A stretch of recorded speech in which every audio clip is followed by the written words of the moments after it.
You are looking at Julian's pronunciation guide, where we look at how to pronounce better some of the most mispronounced words in the world, like this other curious word. But how do you say what you're looking for today?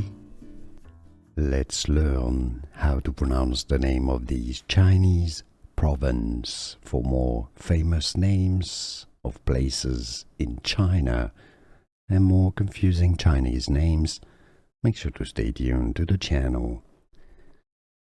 So in Mandarin, in Chinese, this is said as Shaanxi, Shaanxi. Now in English, indeed, it is often pronounced as Shaanxi, alright, Shaanxi, because you have an X, but the X in Mandarin or in Chinese is pronounced as Xi, not Xi, not Qi, Xi. So rather than Shaanxi, it's Shaanxi, Shaanxi. Now you know. Here are more videos on how to pronounce more confusing words and names too many mispronounced. Like this video if you found it useful. I appreciate your support. I'll see you soon and thanks for watching.